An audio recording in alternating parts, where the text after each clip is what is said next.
Bonjour à tous, nous sommes de nouveau avec Jean Borella aujourd'hui pour un nouvel entretien, cette fois-ci dédié à son ouvrage Amour et vérité, qui a été précédemment publié sous le titre Charité profanée.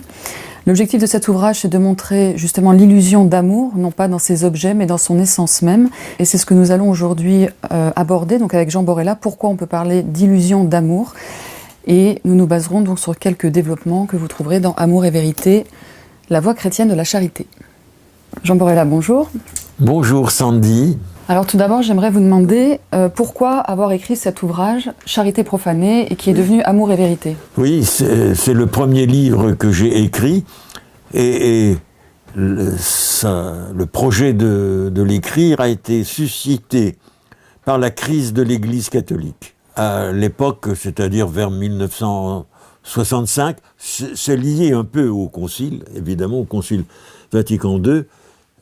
À cette époque, j'ai été profondément bouleversé et décontenancé par l'attitude, pas de l'Église en tant que telle, mais enfin d'une partie du clergé de l'Église catholique qui liquidait d'une manière violente, radicale, son passé théologique, et en particulier évidemment saint Thomas d'Aquin, au profit de conceptions vaguement philosophiques, confuses, banales, sentimentales, et il m'est apparu qu'il y avait là une sorte de crime culturel.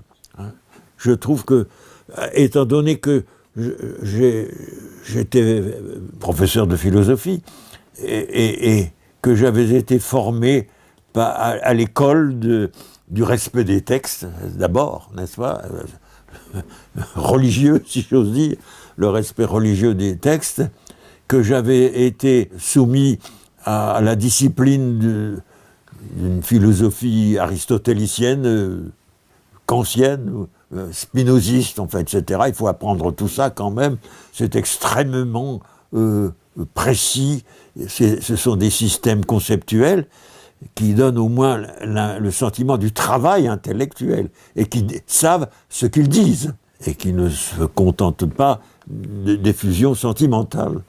Je trouvais qu'il y avait là et je continue de penser que c'est une catastrophe culturelle de la part, non pas de l'Église en tant que telle, mais enfin d'une partie de cette Église.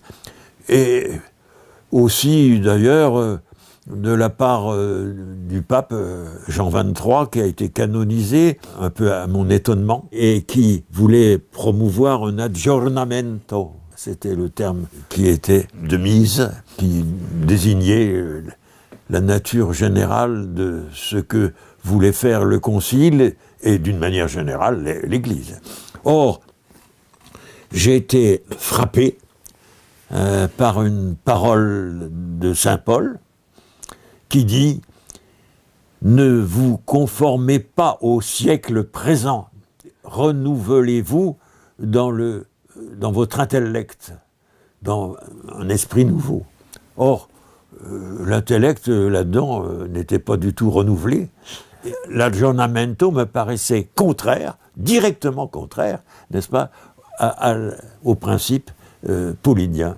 Ne vous conformez pas au siècle présent. J'ai entrepris d'écrire ce livre, dont la rédaction complète m'a demandé plus d'une dizaine d'années, parce que peu à peu j'ai découvert la difficulté de la chose.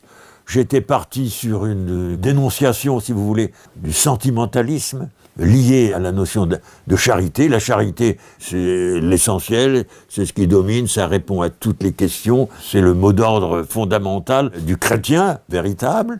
Bien sûr, ce mot d'ordre était réalisé, appliqué, mis en forme